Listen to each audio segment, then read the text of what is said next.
Commander Jake Morrison stared at the screens in front of him and felt his coffee grow cold in his hands. The Aegis station had been his home for 3 years now, and he knew every sound and light that the orbital platform made. This morning, something was different and wrong. The deep space sensors were picking up signals that made no sense, and the computers kept showing error messages that he had never seen before. Dr. Lisa Carter ran into the control room with her tablet in her hands, and her face was white with fear. She had been working in the science lab since dawn, and Jake could see that she had not slept well.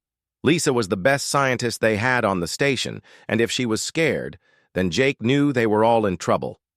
She showed him the readings on her screen and pointed to the numbers that kept getting bigger and bigger. The gravitational sensors were going crazy and showing massive objects at the edge of their solar system, but there was nothing there that should be so big. Lisa told Jake that the readings were impossible because nothing that large could move so fast through space without them seeing it first. The objects were coming toward Earth, and they were moving faster than any ship that humans had ever built. Captain. Ben Hughes received the emergency call on his personal communicator while he was eating breakfast with his family. The message was short and simple, but it made his blood run cold. Unknown objects approaching Earth and all defense forces needed to report for duty immediately. Ben kissed his wife goodbye and told her to take the kids to her mother's house in the country. He did not tell her why, but she could see the fear in his eyes. The drive to the military base took 20 minutes, but it felt like hours to Ben as he listened to the radio reports. The objects were getting closer and bigger, and the scientists were saying things that made no sense. Living ships was what they called them, and Ben wondered what that could possibly mean. Ships were made of metal and plastic and computers, but these things seemed to be alive like animals.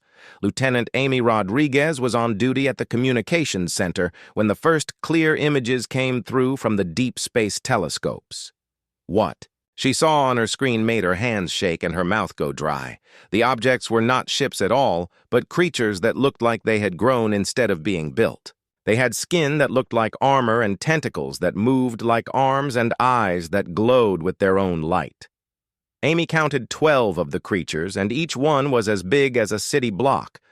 They moved through space like they were swimming through water, and they seemed to be talking to each other with flashes of light that came from their bodies. The computers were trying to decode the light patterns, but so far they had found no meaning in the signals. Jake called down to Earth and spoke directly to General Paul Harrison at the Pentagon. The general listened to Jake's report and then asked questions that Jake could not answer. How many were there, and what did they want, and were they friendly or hostile? Jake told the general that he did not know, but that the creatures were heading straight for Earth and would be there in less than 6 hours. The first attempt at communication happened when the creatures were still 2 hours away from Earth. Dr. Carter had worked with the linguistics team to create a simple mathematical message that any intelligent species should be able to understand. They sent the message on every frequency they could think of and waited for a response that never came. Instead, the creatures began to change formation and spread out in a pattern that looked very much like an attack formation. Military analysts compared the formation to tactics used by Earth forces and found disturbing similarities. These creatures knew how to fight, and they were preparing for war.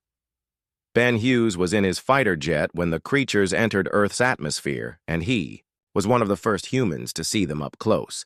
The creatures were even bigger than the satellites had shown, and they moved with a grace that seemed impossible for something so large.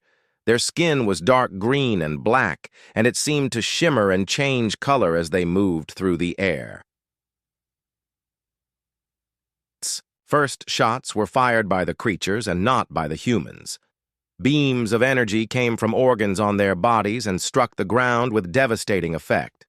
Buildings melted and vehicles exploded, and the air itself seemed to catch fire where the beams passed through it. Ben watched in horror as an entire city block disappeared in seconds.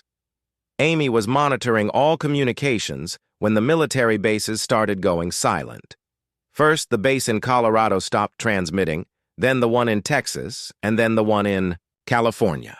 Each base sent a final desperate message about creatures attacking and then nothing but static. In 6 hours, half of Earth's military forces had been destroyed or scattered.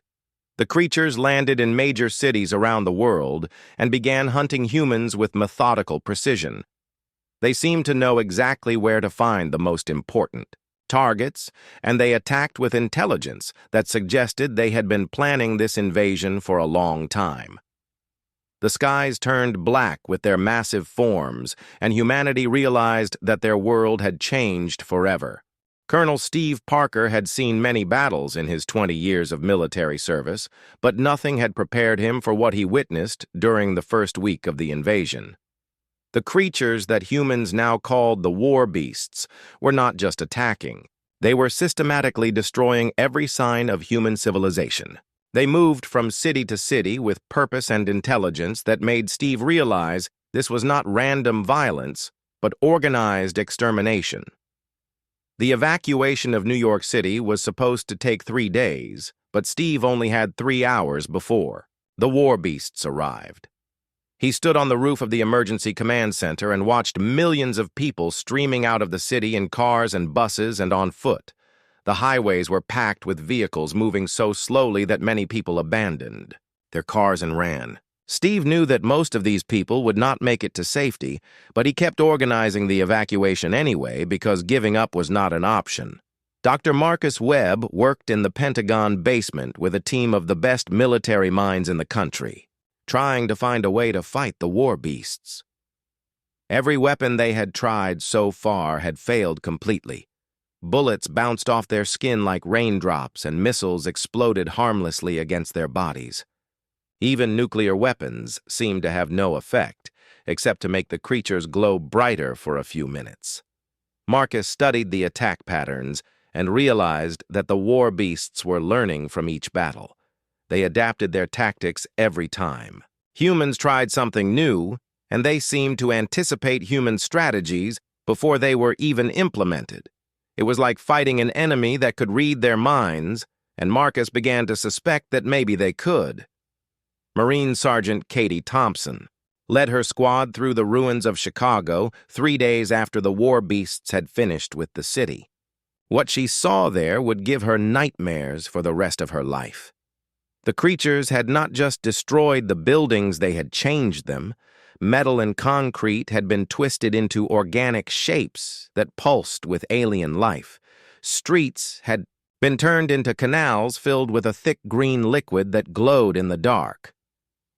Katie found evidence that the war beasts were collecting human technology and absorbing it into their own bodies. Computer servers had been consumed, and their data somehow transferred into the living systems of the creatures.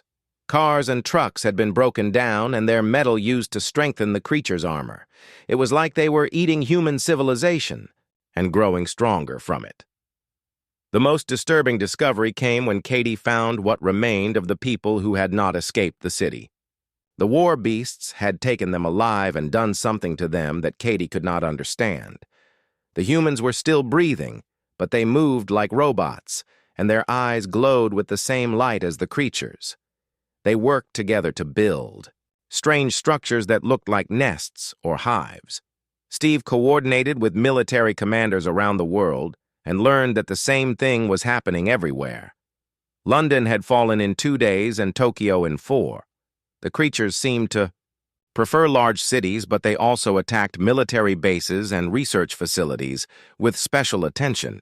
They were targeting the things that made human civilization work and replacing them with their own alien systems. The governments of Earth tried to coordinate a response, but communication was becoming impossible as the war beasts destroyed satellites and communication towers. Steve received his last official orders from Washington on day 5 of the invasion, and after that, he was on his own. The message was simple and desperate. Save who you can and fall back to prepared positions. Do not attempt to engage the enemy in direct combat.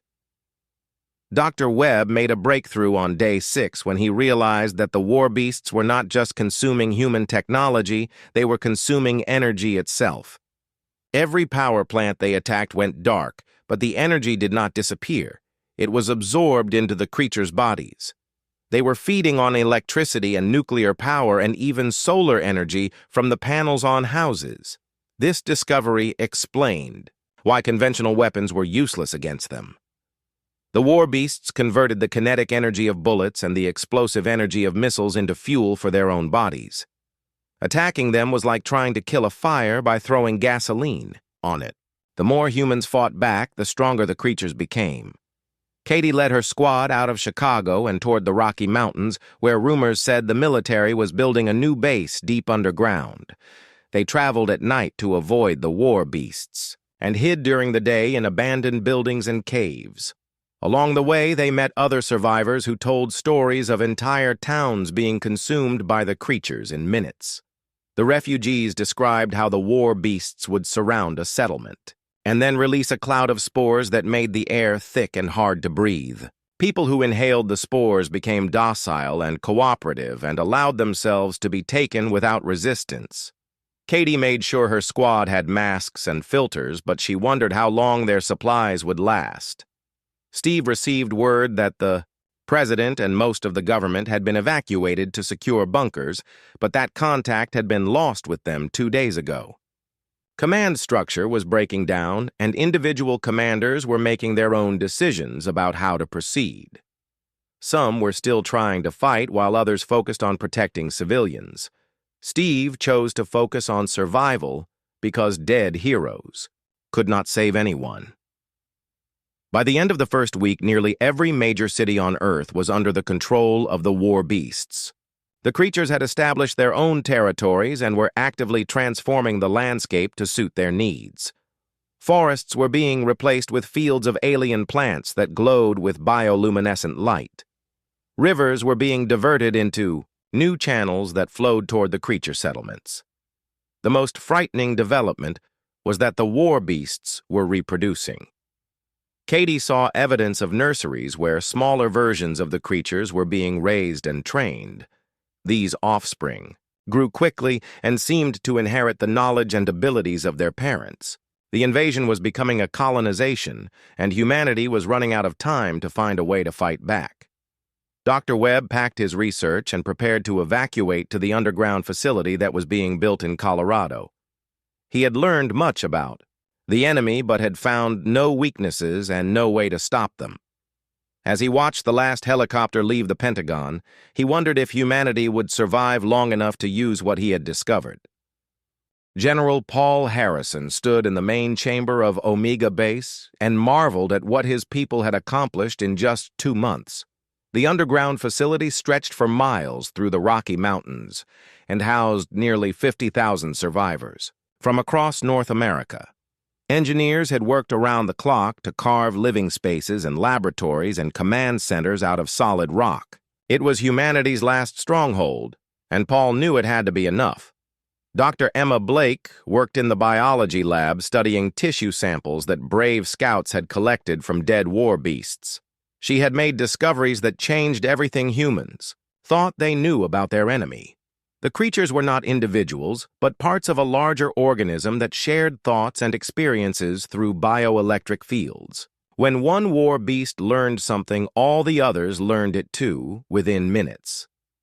Emma studied the neural pathways in the creature tissue and found patterns that reminded her of computer networks. The war beasts were living computers that could process information and share it instantly across vast distances. This explained how they had coordinated such an effective invasion and why they seemed to know human tactics almost before humans used them. Engineer Tony Martinez worked in the weapons lab trying to develop tools that could actually hurt the war beasts. He had studied Dr. Webb's research about energy absorption and decided to try a different approach. Instead of using kinetic or explosive energy, Tony focused on electromagnetic pulses that could disrupt the bioelectric fields that connected the creatures to their network. The first successful test happened in the 3rd week underground when Tony's team used a modified EMP device against a captured war beast specimen. The creature convulsed and its glowing eyes went dark for nearly 10 minutes before it recovered. During those 10 minutes, it behaved like a confused animal instead of an intelligent predator. Tony realized he had found a way to temporarily cut the creatures off from their hive mind.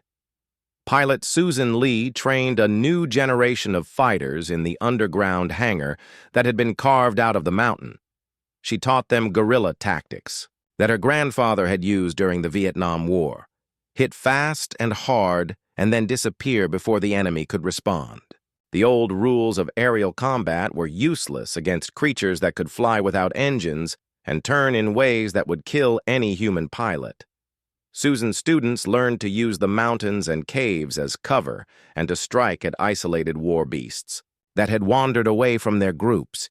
They used Tony's EMP weapons to disable the creatures temporarily and then used conventional explosives to finish them while they were cut off from the hive mind. It was dangerous work and Susan lost many good pilots, but slowly they were learning how to fight back. The first successful rescue mission happened when Katie Thompson's squad used the new tactics to save a group of survivors trapped in Denver. They had been hiding in the subway tunnels for weeks while war beasts hunted for them above ground. Katie's team used EMP grenades to disable the creatures guarding the tunnel entrances and then evacuated 43 people to safety.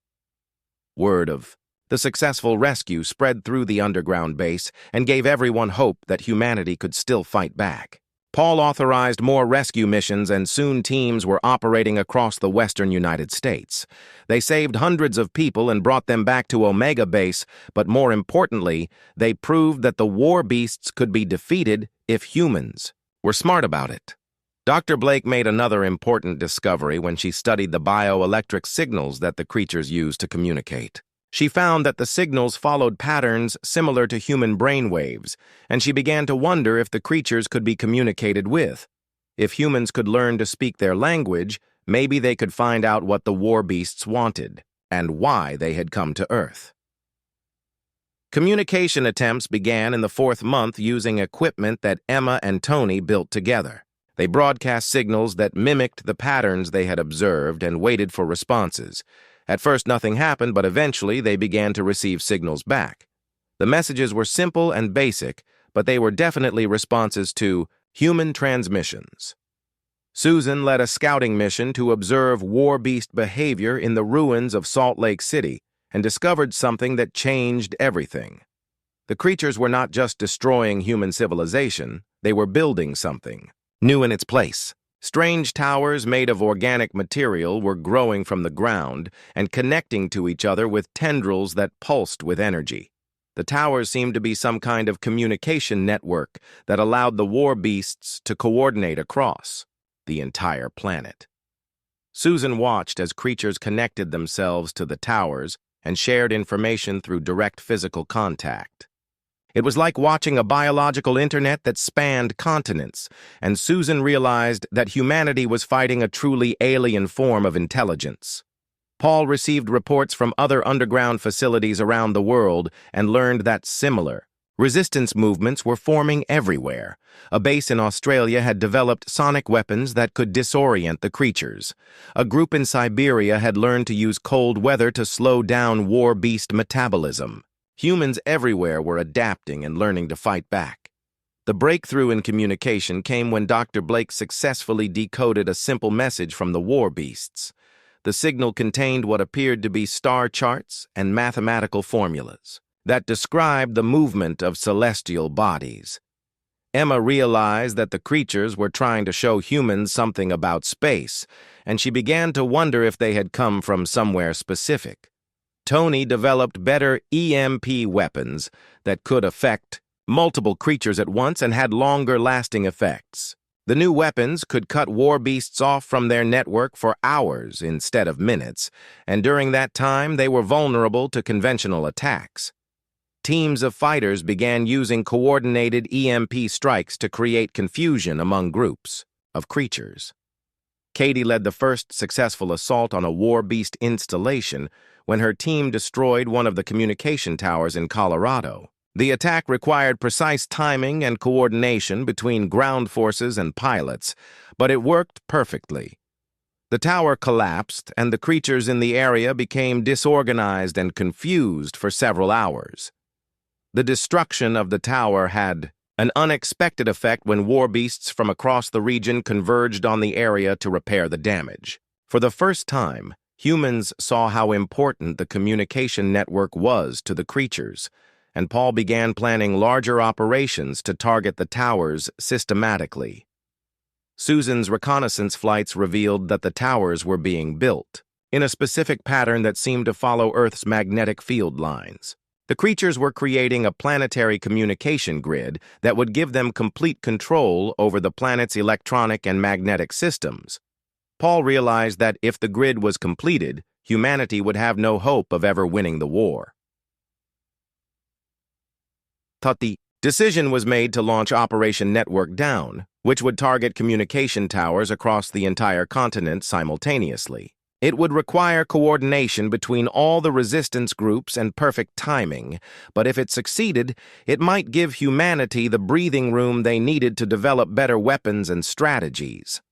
Emma continued her communication attempts and received more complex messages that seemed to be warnings about something in space.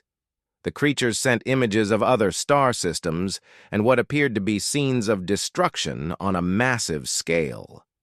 Emma began to suspect that the war beasts were not invaders but refugees running from something even worse.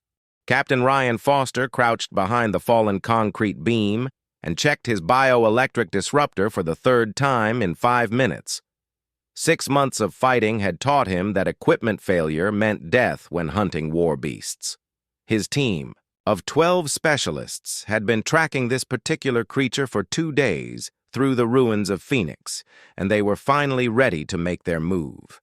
The war beast was alone and separated from the communication network, which made it vulnerable to human tactics. Ryan had learned that isolated creatures behaved more like animals and less like parts of a super-intelligent machine. They made mistakes and could be confused by unexpected attacks. This one was feeding on the remains of a power plant and seemed unaware that humans were nearby. Ryan signaled to his team, and they moved into position around the creature. The plan was simple, but required perfect timing. First, they would hit it with EMP charges to disrupt its neural connections, then they would target the cluster of nerve endings at the base of its neck with concentrated fire. Dr. Blake had identified this spot as the creature's primary weakness when it was cut off from the hive mind. The attack began with 6 EMP grenades detonating simultaneously around the war beast. The creature reared back and let out a sound like breaking glass mixed with whale song. Its glowing eyes flickered and went dark as the bioelectric field around its body collapsed. For a few seconds, it stood motionless and confused, like it had forgotten how to move. Ryan and his team opened fire with armor-piercing rounds aimed at the neural cluster. The bullets that had been useless against connected war beasts now punched through the creature's hide and struck vital organs. Dark fluid sprayed from the wounds and the creature stumbled and fell. After 6 months of defeats, humans had finally learned how to kill their enemy. Doctor Kelly Johnson worked in her laboratory at Omega Base, studying the fragments of Warbeast technology that Ryan's teams brought back from their missions. What she discovered changed everything that humans thought they knew about the invasion. The creatures were not conquerors, but survivors running from something that had destroyed their home world. The technology told a story of desperation and fear. Kelly found evidence of hasty construction and emergency modifications that suggested the war beasts had built their bioships quickly under extreme pressure. There were also traces of other technologies that did not match war beast biology. Something else had been involved in the creation of their fleet. The breakthrough came when Kelly decoded a data fragment that contained star charts and historical records. The war beasts came from a planet in the Andromeda galaxy that had been consumed by entities they called the Void Devourers. These beings traveled between galaxies, destroying all life and matter they encountered. The war beasts had fled across space for thousands of years looking for a new home. Kelly brought her findings to General Harrison and Dr. Blake, and together they realized that Earth was not being invaded, but was being prepared as a refuge. The war beasts were terraforming the planet to make it suitable for their species, but they were also building defenses against the void devourers. The communication towers were part of a planetary shield system designed to hide Earth from detection. Sergeant Danny Clark volunteered for the most dangerous mission that the Resistance had ever attempted. His team would capture a living war beast and try to establish direct communication with it. Previous attempts had failed because the creatures died when separated from their network for too long. This time, they would work quickly and hope that the creature could survive long enough to share information. The capture took place in the ruins of Las Vegas, where a small war beast had been feeding on the massive electrical systems of the casino district. Danny's team used a new type of EMP weapon that Tony had developed, which could selectively disrupt specific neural pathways while leaving others intact. The creature would be paralyzed but still conscious and able to communicate. The plan worked better than anyone had hoped. The war beast was captured alive and brought to a secure facility where Dr. Blake and her team were waiting with communication equipment. The creature was terrified and confused, but it was definitely intelligent and trying to communicate. Its bioelectric field flickered with patterns that the computers slowly began to decode. The first successful conversation between human and war beast lasted only 10 minutes, but it changed the course of the war. The creature's name was something that translated roughly as Swift Current, and it had been alive for over 300 Earth years. Swift Current showed the humans images of its home world before the void devourers came, and the beauty was beyond human imagination. Swift Current explained that the war beasts had not wanted to harm humans, but had no choice because time was running out. The void devourers were following their trail across space and would arrive at Earth within a few years. The only hope for survival was to transform Earth into a fortress world that could resist the cosmic predators. The revelation split the human resistance into two factions. General Harrison and many of the military leaders wanted to continue fighting the war beasts and drive them off Earth. Dr. Blake and the scientists argued that cooperation was the only hope for human survival. If the void devourers were as dangerous as Swift Current claimed, then Earth would need all the help it could get. Swift Current offered to share war beast technology with humans if they would help with the Planetary Defense Project. The biotechnology could enhance human capabilities and allow them to survive in space for long periods. It could also provide weapons and shields that were effective against the void devourers, unlike anything humans had ever developed. Ryan Foster found himself caught between the two factions when he was asked to lead a joint mission with war beast allies. Part of him wanted revenge for all the humans who had died during the invasion, but another part recognized the logic of Dr. Blake's arguments. If Earth was going to be attacked by something worse, then they needed every advantage they could get. First joint operation was a disaster when human soldiers opened fire on their war beast allies during a moment of panic. The creatures had been trying to help evacuate civilians from a void devourer scout probe that had been detected in the outer solar system. Trust between the species was almost impossible after months of warfare. Dr. Johnson worked with war beast bioengineers to develop hybrid technologies that combined human engineering with alien biology. The process was difficult because the two approaches to technology were completely different. Humans built machines from separate parts, while war beasts grew integrated organisms that were part living creature and part tool. The breakthrough came when Kelly discovered that human neural patterns were compatible with certain types of war beast biotechnology. A human pilot could interface directly with a bioship and control it through thought alone. The combination of human creativity and war beast biological systems created capabilities that neither species could achieve alone. Susan Lee became the first human to successfully pilot a bioship when she volunteered for the experimental program. The interface process was painful and required surgical implants, but once connected, Susan could fly the living ship with an ease that amazed both humans and war beasts. The bioship responded to her thoughts and emotions and seemed to develop its own personality over time. Danny Clark's team continued working with Swift Current to establish better communication protocols and gradually built a basic trust between human and war beast negotiators. Swift Current introduced them to other members of the swarm consciousness who had different personalities and areas of expertise. Some were warriors, while others were scientists or engineers. The detection of the first Void Devourer scouts in the outer solar system forced both species to put aside their differences and work together. The scouts were unlike anything that humans or war beasts had ever encountered.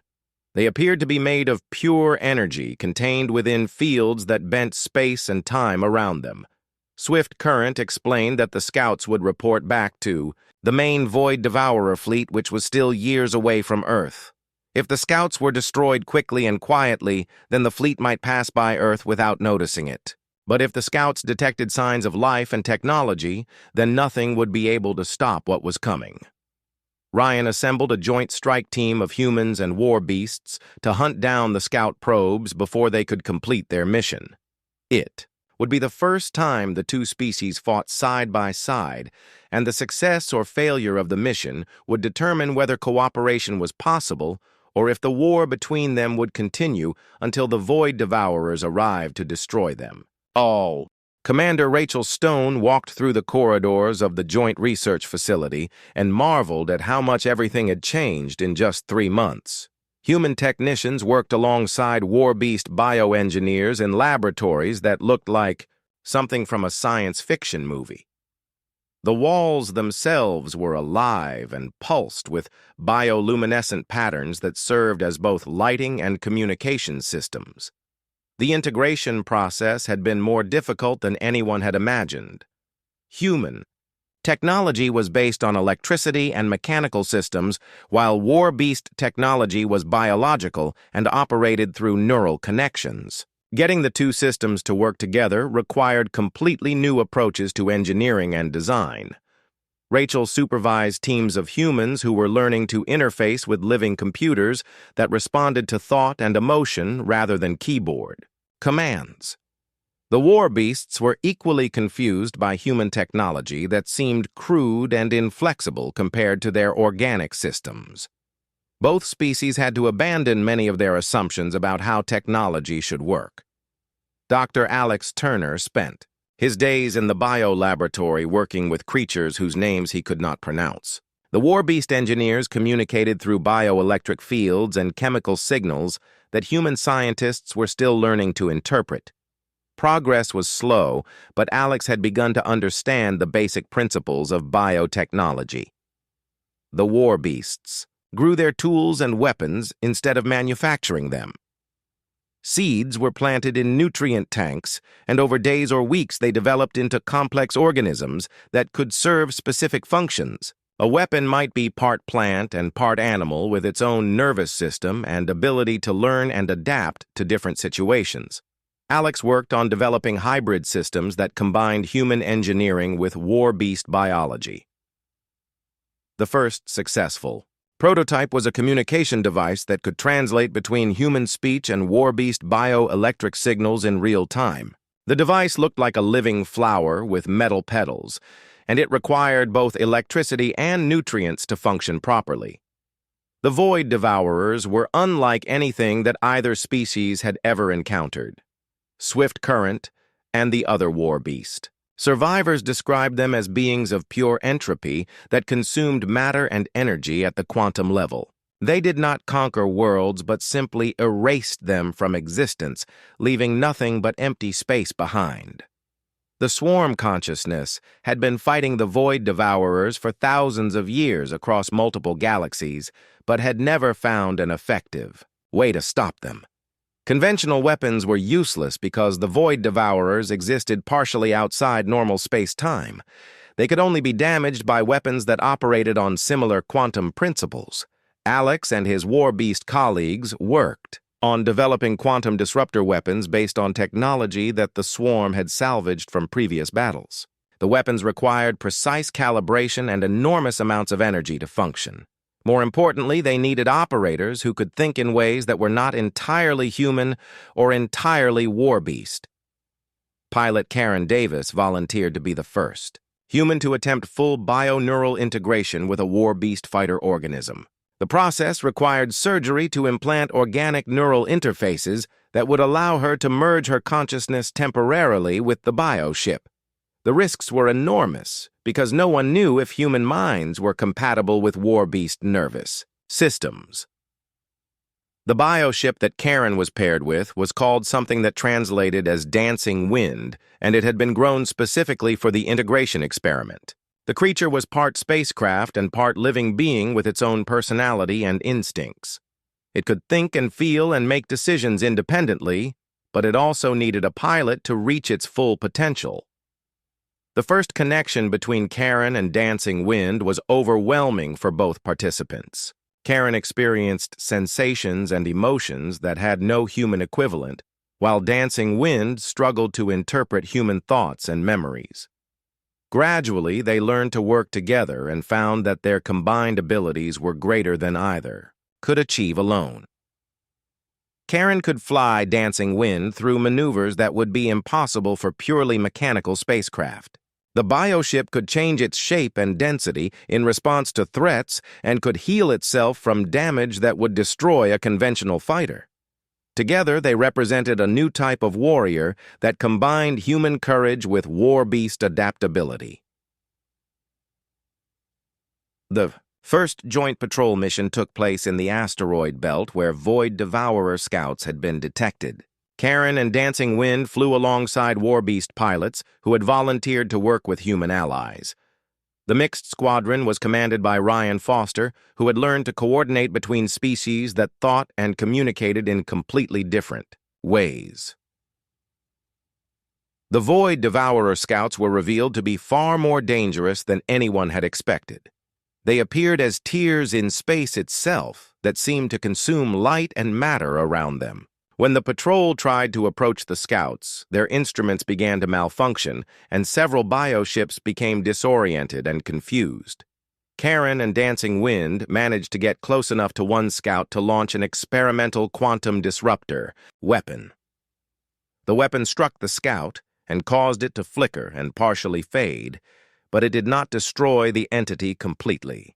Instead, the scouts seemed to become aware of the attackers and began moving toward Earth with increased urgency. The attack on the scouts triggered an emergency response from both human and war-beast leadership. Dr. Blake and Swift Current worked together to analyze the data from the encounter and realized that the quantum disruptors could damage the Void Devourers, but would need to be much more powerful to actually destroy them. Rachel coordinated the expansion of the Biotechnology Integration Program and began training hundreds of human volunteers to work with war-beast systems. The learning curve was steep, and many volunteers could not adapt to the alien technology, but those who succeeded became incredibly effective operators of hybrid systems. The war-beasts shared their knowledge of previous encounters with the Void Devourers and helped human scientists understand the true scope of the threat. The entities traveled in fleets of thousands and could consume entire star systems in a matter of days. Earth would have only one chance to defend itself, and failure meant the extinction of both species. Alex developed new types of quantum weapons that could be manufactured using both human industrial capabilities and war-beast bioengineering. The weapons were grown in specialized facilities that looked like greenhouses filled with metallic plants. Each weapon was unique and required careful nurturing to reach maturity. The most ambitious project was the development of a planetary defense grid that would use Earth's magnetic field as a weapon against the Void Devourers. The system required thousands of biomechanical generators to be placed at specific points around the globe. The generators would need to work in perfect synchronization to create a field powerful enough to affect beings that existed partially outside normal space. Karen and Dancing Wind became the prototype for a new class of hybrid warriors that could fight effectively against the Void Devourers. Other pilots began training with bioships and gradually a fleet of human war beast fighters began to take shape. Pilots formed close bonds with their bioships and learned to think as unified beings rather than separate entities. The first major test of the Alliance came when long-range sensors detected the approach of a Void Devourer advance force. The entities were still months away, but their influence was already being felt as gravitational anomalies and quantum disturbances that affected both human and war beast technology. Rachel received reports from joint facilities around the world that similar preparations were taking place everywhere humans and war beasts had learned to work together. The planet was slowly being transformed into a fortress that could resist attack from beings that had destroyed countless worlds across multiple galaxies. Swift Current and the other war beast leaders held a formal ceremony to welcome humans as allies in the fight against the Void Devourers. The ceremony involved bioelectric rituals that human participants experienced as intense emotions and shared memories. For the first time, both species began to truly understand each other. The alliance between humans and war beasts was far from perfect, and trust was still fragile between species that had been enemies only months before. But the approach of the Void Devourers gave both sides a powerful motivation to overcome their differences and work together for survival. Alex completed the first production model quantum disruptor cannon just as sensors detected the main Void Devourer fleet entering the outer edges of the solar system. The weapon was a hybrid of human engineering and war beast biology that could only be operated by pilots who had undergone bio-neural integration. The final battle for Earth was about to begin. Admiral Chris Morgan stood on the bridge of the hybrid command ship and watched the final preparations for humanity's greatest battle. The vessel was part human technology and part war beast organism with living walls that pulsed with nervous energy. Around him, technicians from both species worked together to coordinate the defense of Earth against an enemy that had never been defeated.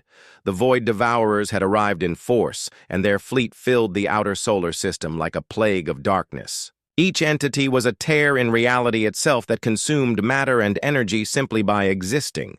They moved through space without ships or technology that either humans or war beasts could understand. They were entropy given form, and their only purpose was to unmake everything they encountered. Lieutenant Gary Phillips climbed into the cockpit of his hybrid fighter and felt the bio-neural interface connect with his nervous system. His ship was called Storm Dancer, and it had grown from a seed over the past 6 months specifically to bond with Gary's mind and fighting style.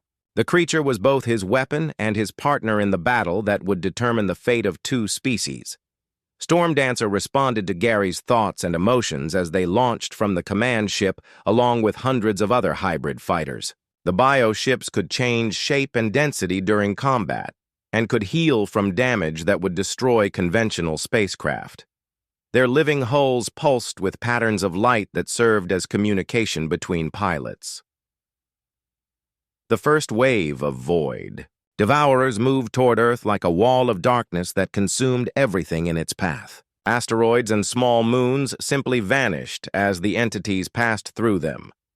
The hybrid fleet moved to intercept, but their quantum weapons seemed tiny and insignificant compared to the cosmic horror they faced. Gary fired his first quantum disruptor, burst at a Void Devourer, and watched the energy beam strike the entity's reality distortion field.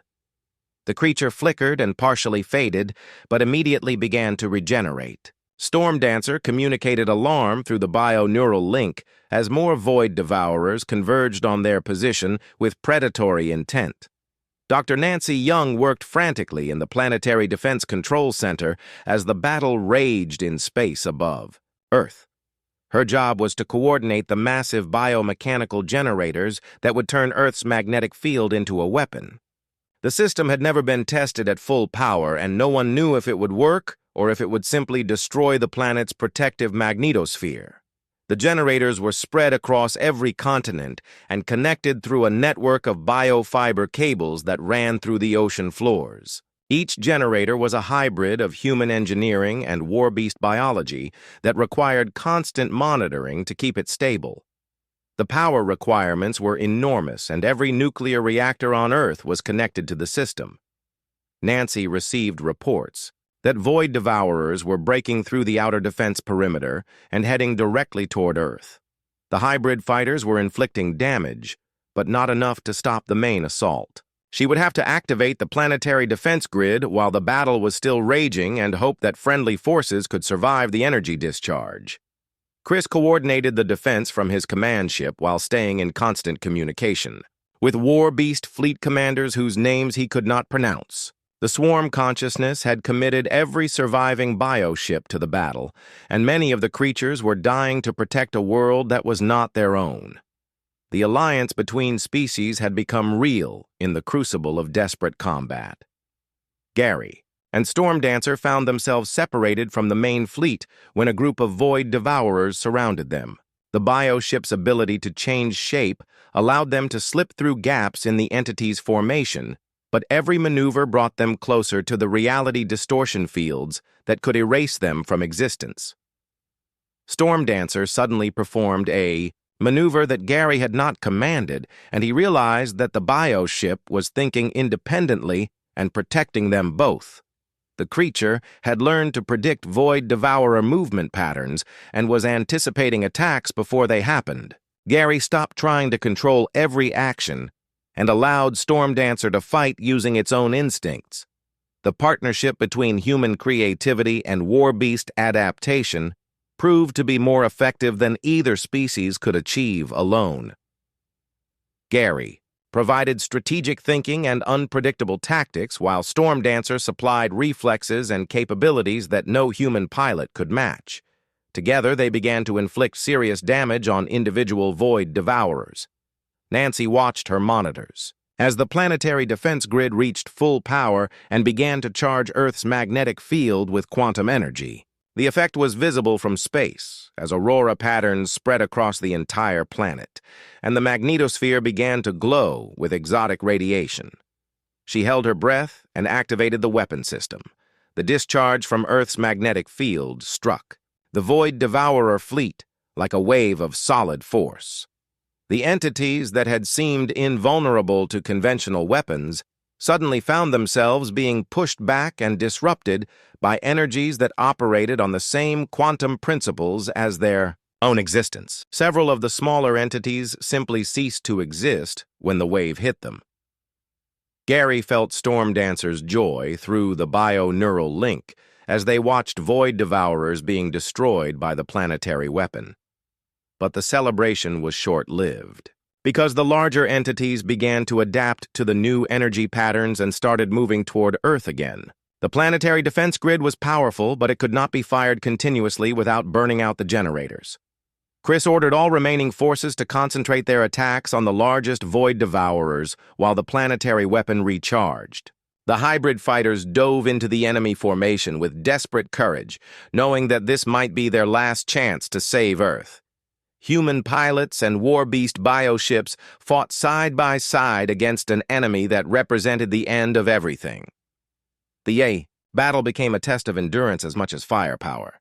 The Void Devourers could regenerate from damage, but the process took time and energy. If the defenders could inflict damage faster than the entities could heal, then they might be able to wear down the attack force. Gary and Storm Dancer led attack. Runs that targeted the quantum cores of individual Void Devourers. Swift Current and the other War Beast leaders made the ultimate sacrifice when they ordered their largest bioships to ram the most powerful Void Devourers. The living vessels were consumed by the entities, but their quantum disruptor cores exploded inside the creatures and caused massive internal damage. The tactic worked, but the cost in War Beast lives was enormous. Nancy fired the planetary defense grid for the second time and watched as another wave of quantum energy swept through the Void Devourer fleet. This time the discharge was stronger and more focused, and it destroyed nearly half of the remaining entities. But the effort overloaded several generators and caused power failures across multiple continents. The surviving Void Devourers seemed to realize that Earth was more dangerous than they had expected, and began to withdraw toward the outer solar system. Gary and the other hybrid pilots pursued them and continued attacking to ensure that they would not return. Storm Dancer was damaged and exhausted, but still eager to fight alongside its human partner. Chris received reports that Void Devourer fleets were being detected throughout the galaxy, but they were avoiding star systems that showed signs of quantum defense capabilities. Word of Earth's successful defense was somehow spreading, and other worlds were beginning to prepare similar systems. The battle had lasted 18 hours and left both human and war beast forces decimated, but Earth had survived. More importantly, the alliance between species had proven that cooperation was possible, even between beings as different as humans and the swarm consciousness. The victory belonged to both species equally. Gary landed Storm Dancer on the command ship and felt the bioship's contentment through their neural link. The creature had formed a permanent bond with Gary and would remain his partner for life. Similar relationships were forming between other human pilots and their bioships as the two species learned to work together. Nancy supervised the repair of the planetary defense grid and began planning improvements based on what they had learned. During the battle, the system would need to be stronger and more efficient if Earth was going to help other worlds defend themselves against the Void Devourers. Swift Current and the surviving War Beast leaders held a ceremony to honor both human and swarm heroes who had died in the battle. The ritual involved sharing memories and emotions through bioelectric connections that allowed participants to experience the courage and sacrifice of the fallen warriors. Chris began planning for the next phase of the war against the Void Devourers. Earth would serve as a base for joint human and war beast expeditions to help other worlds prepare their defenses. The knowledge gained from the battle would be shared with any species willing to fight against the cosmic threat. The alliance between humans and war beasts had been forged in desperation, but it had grown into something deeper during the battle. Both species had learned to value the unique strengths that each brought to the partnership. Humans provided creativity and determination, while war beasts offered adaptability and biological integration.